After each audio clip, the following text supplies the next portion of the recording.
극단적인 인종차별 정책으로 오랫동안 고통을 받고 살아왔던 남아프리카 공화국에 흑인 정권이 들어섰습니다.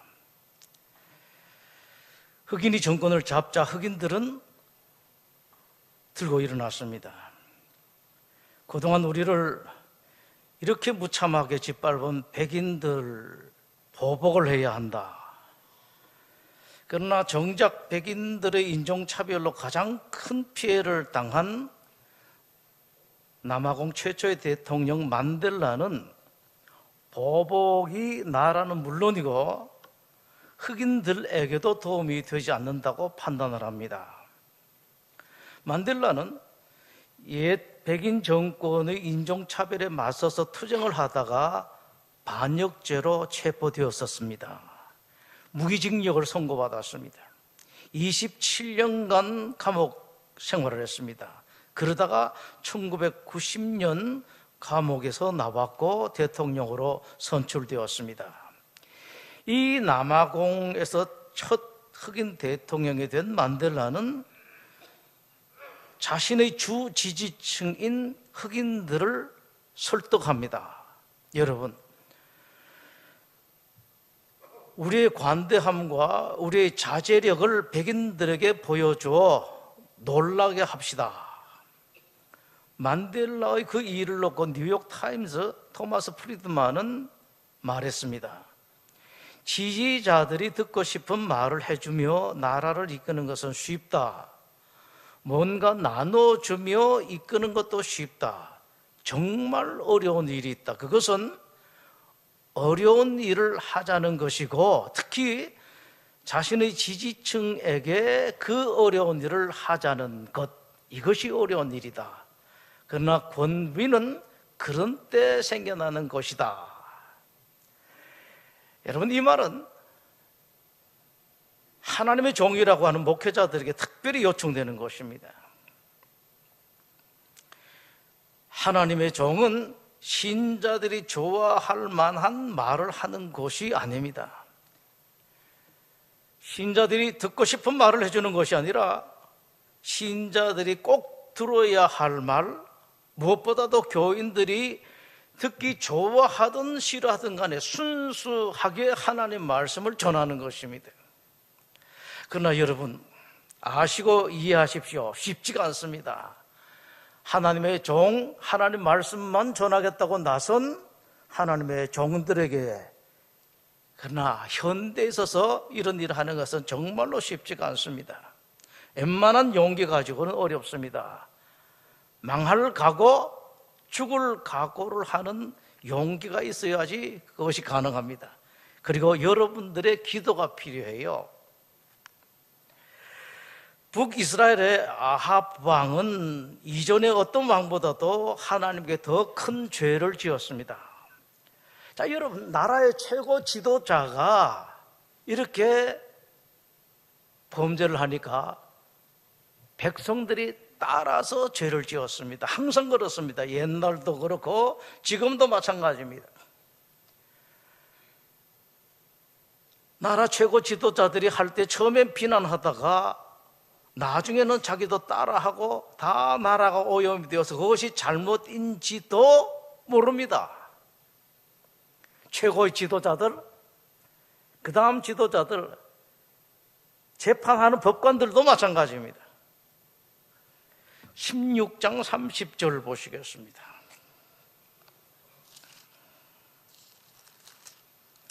오므리의 아들 아합이 그의 이전의 모든 사람보다 여호와 보시기에 악을 더욱 행하여 느바스의 아들 여로보암의 죄를 따라 행하는 것을 오히려 가볍게 여기며 시돈 사람의 왕 엣바알의 딸 이세벨을 아내로 삼고 가서 바알을 섬겨 예배하고 사마리아에 건축한 바알의 신전 안에 바알을 위하여 제단을 쌓았고 또 아세라상을 만들었다. 그는 그 이전의 이스라엘 모든 왕보다 심히 이스라엘 하나님 여호와를 노하시게 하였더라.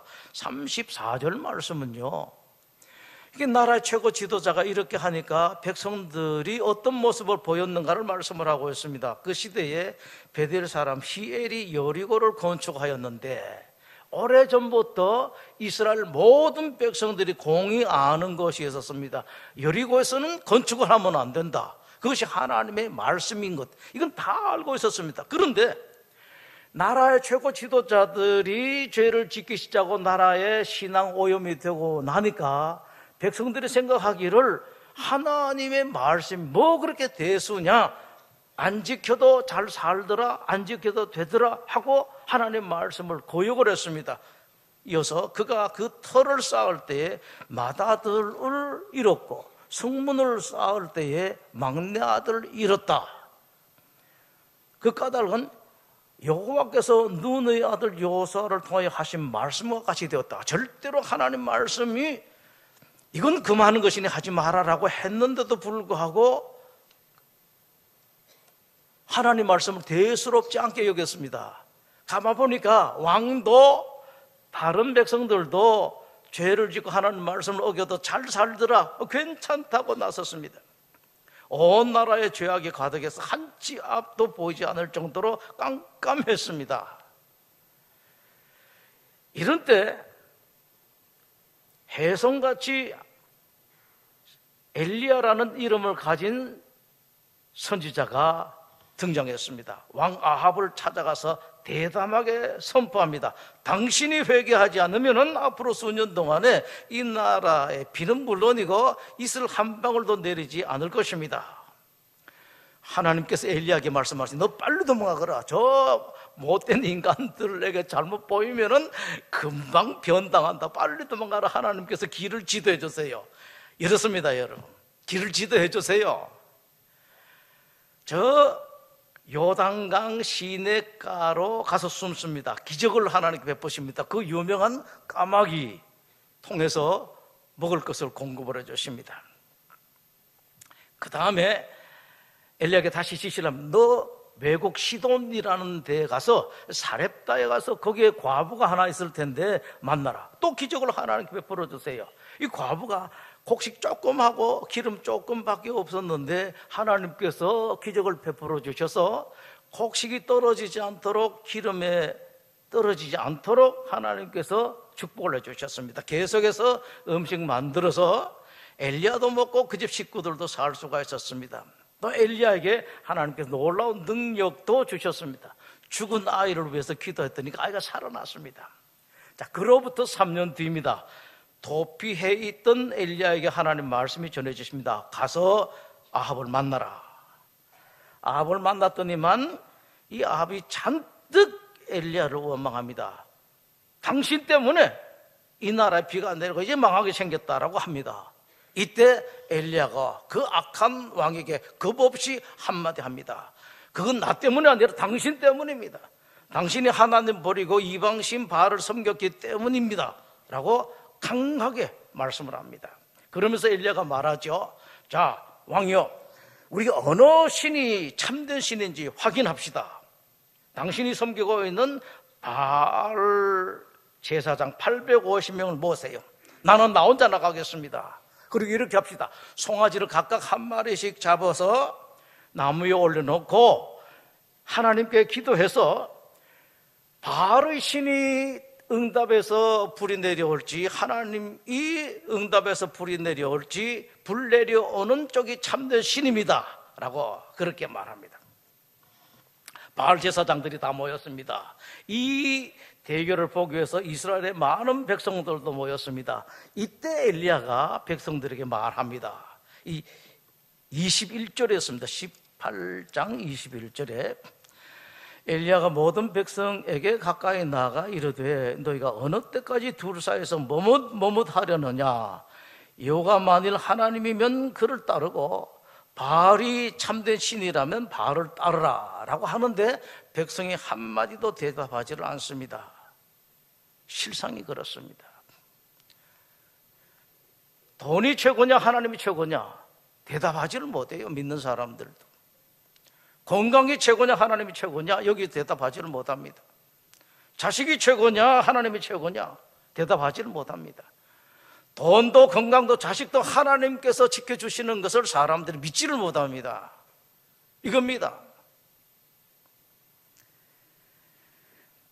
드디어 갈멜산 대결이 시작됩니다. 하나님 신앙, 바알 신앙. 어느 신이 진짜 신인가 대결이 시작되었습니다. 기도합니다. 양쪽이 기도하는데 바알이 먼저 시작을 했습니다. 26절을 다시 보시겠습니다. 송아지 올려놓고 아침부터 낮까지 부릅니다만 대답이 없습니다. 그럼 뛰어놉니다. 뛰어놀면 혹시 바알 신이 응답할까 싶어서 28절에 큰 소리로 부르고 피가 흐르도록 칼과 창으로 제사장의 몸을 상하게 합니다. 정오가 지납니다. 미친 듯이 떠들어 저녁 때가 이릅니다마는 아무 대답이 없습니다. 이번에는 엘리야 차례입니다. 32절에 그 주변에 도랑을 팝니다. 송아지 올려놓은 그 주변에 도랑을 파고 그 다음에 물을 붓는데 큰 통 넷에다가 물을 3번이나 부어서 제단 위에 그리고 주변에 가득 물이 흐르게 만듭니다. 그리고 여호와께 기도했더니만 38절 여호와의 불이 내려서 번제물과 나무와 돌과 흙을 태우고 도랑의 물을 다 태웠다라고 말씀을 하십니다.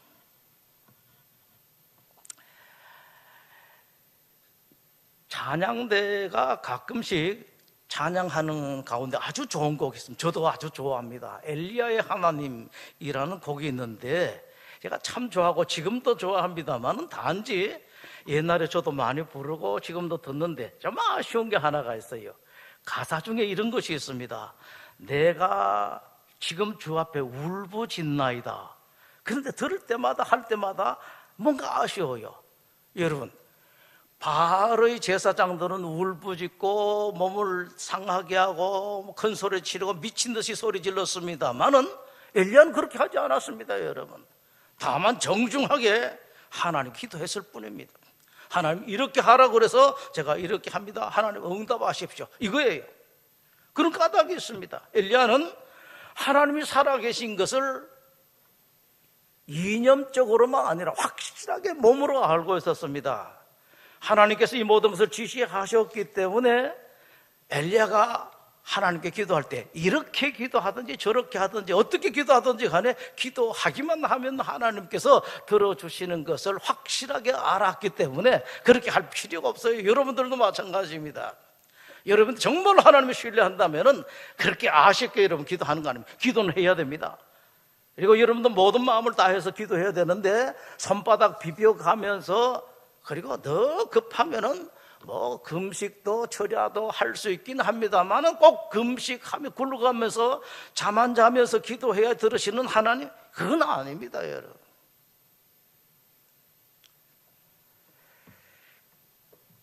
응답하셨습니다. 38절 이에 여호와의 불이 내려서 번제물과 나무와 돌과 흙을 태우고 또 도랑의 물을 핥았다. 그제서야 이스라엘 백성들이 하나님이 참된 신인 것을 고백합니다. 39절입니다. 모든 백성이 보고 엎드려 말하되 여호와 그는 하나님이시로다, 여호와 그는 하나님이시로다 라고 엎드려서 고백을 합니다. 여러분, 그런데 대단하게 보지 마세요. 보고 믿는 믿음은 참된 믿음이 아니에요. 지금은 너무 잘 믿는 것 같습니다. 금방 꺼져버려요. 없어지고 맙니다. 안 보고 믿는 믿음, 그게 진짜라고요. 오래오래 갑니다. 참된 믿음입니다. 엘리야가 비 내리기를 기도합니다. 하나님 이제 비 주십시오 라고 하니까 비가 오죠. 큰 비가 쏟아집니다. 아합이 마차를 타고 궁궐로 돌아갑니다. 그때 엘리야에게 또 다른 능력이 내립니다. 마차 타고 가는 엘리야, 아합 왕보다도 뛰어서 가는 엘리야의 발걸음이 훨씬 빠릅니다. 45절 보시겠습니다. 조금 후에 구름과 바람이 일어나서 하늘이 캄캄해지며 큰 비가 내리는지라 아합이 마차를 타고 이스라엘로 가니 여호와의 능력이 엘리야에게 임하매 그가 허리를 동이고 이스라엘로 들어가는 곳까지 아합 앞에서 달려갔더라 라고 말씀합니다. 하나님께서 엘리야에게 대단한 능력, 대단한 권세 그리고 은혜를 주셨습니다. 여기서 여러분들 곰곰하게 생각해 보실 것이 있습니다. 왜 하나님께서 엘리야에게 그런 능력과 그런 권세와 그런 은혜를 주셨는가라는 겁니다. 물론 엘리야가 대단한 일을 했습니다. 아합과 같이 못된 사람 앞에서 담대하게 하나님 말씀을 전하는 것이 쉽지가 않습니다. 대단합니다. 그러나 엘리야가 한 일과 엘리야를 보고 하나님께서 응답하신 것, 하나님께 능력과 권세를 주시고 은혜를 비교해 보면은 그런 일 가지고 하나님께서 이렇게 대단한 능력을 주시는 게 비교가 안 됩니다. 어마어마하게 큰 은혜와 능력을 주셨습니다. 이건 여러분을 보셔야 됩니다. 엘리야가 뭘 했는지 우리가 정직하게 정확하게 한번 보도록 합니다. 맨 처음에 찾아가서 당신 회개하시라.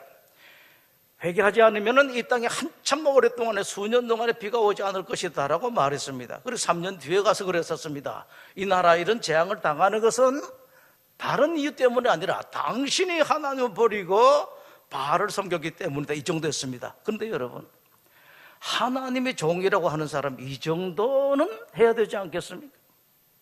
좀 겁나는 일이 있어도 이 정도는 해야 됩니다. 여기서 중요한 것이 그것입니다.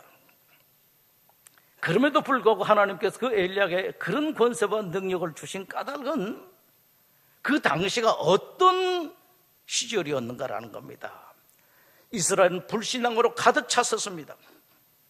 신앙이라고 찾아볼 수가 없었습니다. 이스라엘이라는 나라는 여러분 혈연 공동체가 아닙니다. 우리 한국처럼 단군의 피, 우리 조상들의 피, 한민족의 피가 흘러가는 그런 나라가 아니에요. 신앙 공동체입니다. 여호와 하나님을 믿는 신앙으로 엮어진 나라가 이스라엘입니다. 즉 말한다면 하나의 교회예요. 그런데 교회인 이스라엘에 당연히 있어야 할 신앙이라고는 전혀 없었습니다. 누가 신앙적인 말을 하려 치면은 근본주의자니 광신자니 요즘도 성경을 그대로 믿는다는 별별 소리를 다 합니다, 여러분. 그런 반하나님 신앙의 시대에 더더구나 아합 같은 반기독교 독재자 앞에 나설 사람이 없었습니다. 하나님의 종이라고 이름을 가지고 있는 이런 가운을 입고 있는 모든 종들이 한결같이 왕이 듣기 싫은 소리뿐만 아니라 일반 백성들이 듣기 싫은 소리 한마디도 하지를 못했었습니다. 하나님께서 그런 일을 할 만한 사람 찾고 더 찾아도 찾을 수가 없었습니다.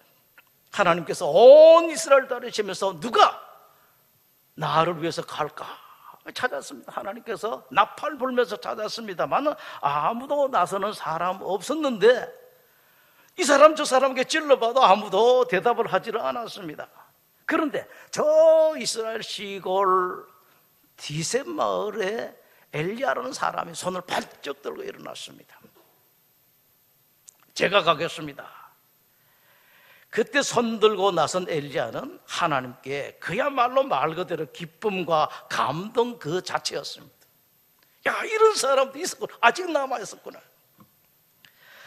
과연 엘리야는 하나님의 기도에 부응을 하고 하나님께서 맡기신 일을 덩덕하게 감당했습니다.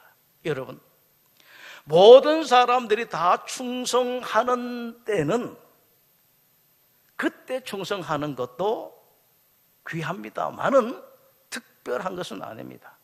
모든 사람들이 다 순종할 때에 순종하는 사람, 그것도 귀합니다만은 여러분 특별한 건 아닙니다. 모든 사람들 다 자, 여러분 기도하십시다. 벌떡 일어서서 다 기도할 때 기도하는 것, 앉아서 버티는 것보다 기도하는 것도 귀합니다만 특별한 건 아닙니다. 정말로 귀한 것, 정말로 특별한 것은 충성 하나 할 사람 없을 때에 제가 하겠습니다라고 들고 일어나는 사람, 이런 사람이에요. 순종할 만한 사람 없을 때에, 기도하는 사람 없을 때 아이고 이제 먹고 살 거 다 좋은데 노후도 잘 준비해놨고 이것저것 다 있는데 뭐 그렇게 기도하고 특히 뭐 미친 듯이 새벽 기도, 야 옛날에 못 살 때 그때 한국 초장기나 기도 그렇게 하는 것이지 요즘 그렇게 기도하는 사람이 어딨나 라고 할 때에 아니다라고 가서 나와서 기도하는 사람, 이런 사람들 귀합니다. 그런 사람이 하나님 눈에 캄캄한 밤에 빛나는 별입니다. 여러분, 하나님 지금도 그런 사람 찾고 다니세요. 누가 좀 이럴까? 대단한 일 아닙니다, 여러분. 큰일 하라고 하시는 게 아닙니다. 순종하지 않을 때, 다 안 할 때, 나 힘듭니다. 난 밭에 뭐 사러 가야 되고, 뭐 해야 되고 할 때, 제가 가겠습니다. 아무도 순종 안 합니다. 아무도 기도 안 할 때, 하나님, 제가 이거 하는 기도가 뭐가 이게 되겠습니까만은 제가 나라를 위해서, 교회를 위해서, 이웃을 위해서 제가 기도하겠습니다. 하나님, 얼굴이 환해집니다. 여러분 아실 것은 하나님은 여러분 복 주고 싶어서 병이 나신 분이라고요. 여러분 좋은 선물 주기 위해서 시시한 거 말고요, 진짜 좋은 선물 주시기 위해서 병이 나신 분입니다. 누가 이걸 받아갈까? 받을 사람이 없어요. 지금도 하나님께 헤매고 계십니다. 누가 이런 선물 받아갈까? 일은요, 하나님께 혼자 얼마든지 할 수가 있습니다. 단지 진짜 믿음과 진짜 그 마음을 가지고 나서는 사람, 그런 사람 찾기 위해서 지금 하나님께서 부르고 계십니다. 여러분 없어도 하나님 얼마든지 일하실 수가 있습니다만은, 그러나 그런 선물을 주기 위해서 진짜 충성하는 사람, 순종하는 사람, 기도하는 사람 찾고 있습니다. 여러분 세상이 맛을 잃어가고 있습니다. 인간미도 없고, 여러분 다 공감하실 거예요. 따뜻함이 없습니다. 예의도 없고, 다른 사람 배려하는 배려도 없습니다. 정이 없어요. 세상뿐만 아니라 교회도 마찬가지입니다. 교회가 점점 맛을 잃어가고 있고 이미 상당한 맛을 잃어버렸습니다. 사랑이 없습니다. 교회라고 하는데 기도가 없어요. 그 옛날 시대나 하는 거지 뭐 그렇게 기도하느냐. 충성이 없습니다. 교회의 유니크한 맛, 교회의 독특한 맛인 헌신과 희생이 없습니다, 여러분. 이런 세상에 맛 아주 없는, 그저 소금기가 하나도 없는데 소금 요만큼도 맛있어요. 깜깜한데 여러분, 불 요만한 것만 해서 큰 불 아니라도 돼요. 요만한 불만 있으면 환해집니다. 바로 그런 사람 하나님이 찾고 계십니다. 마태복음 5장에서 예수님께서 기독교 신자들에게 말씀을 하십니다. 너희는 세상의 빛이다, 너희들은 세상의 소금이다라고 말씀을 하십니다. 밝게 해주는 빛, 만나게 하는 소금, 사랑이라는 빛, 충성이라는, 헌신이라는 그런 소금, 여러분들이 그런 사람이라고 말씀을 하십니다. 하나님께서 여러분들에게 말씀하십니다. 여러분들이 맛을 내시라, 여러분들이 희생을 하고, 여러분들이 충성을 하고, 여러분들이 사랑을 하라.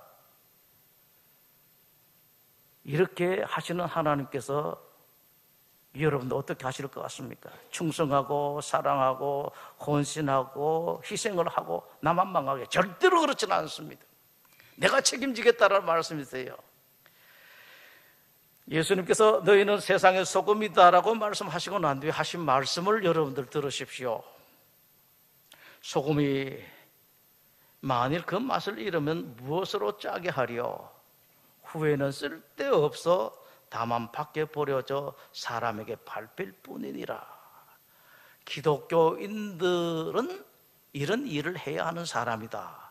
만약에 이런 일을 해야 하는 소금임에도 불구하고 소금의 맛을 내지 않으면 얻게 되겠다라는 말씀을 하시고, 나중에 심판조로 등장하신 예수님께서 마태복음 25장에서 이런 말씀도 하십니다. 착하고 충성된 종아, 내가 적은 일에 충성하였음에 내가 많은 것을 너에게 맡기리니 내 주인의 즐거움에 참여할지이다. 예수님의 즐거움, 하나님의 즐거움, 세상이 빼앗아갈 수가 없습니다. 절대로 훼손되지가 않습니다. 시대가 아무리 바뀌어도 하나님의 기쁨, 우리 예수님의 즐거움은 훼손되지도 않고 빼앗기지도 않습니다. 그 즐거움에 여러분 동참시키겠다는 말씀입니다. 그 즐거움은 여러분 지금까지 한평생 사시면서 한 번도 맛보지 못한 그 즐거움과 기쁨을 여러분들에게 주시겠다는 말씀이십니다. 기도하겠습니다. 하나님, 오늘 이 자리에 함께한 하나님의 성도들에게 은혜 베풀어 주셔서 작은 일에 충성함으로 충성된 하나님의 사람들이 되어 참 의미가 있고 보람이 있는 큰 일까지도 하나님께서 맡기실 때에 넉넉하게 감당하고 충성스럽게 맡은 자들이 되게 하시며, 그 뒤에 주님께서 주신 말씀, 내 즐거움에 참여시켜준다.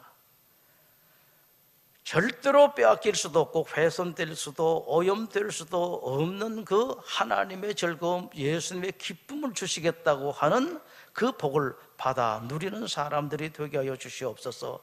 예수님 이름으로 기도드립니다. 아멘.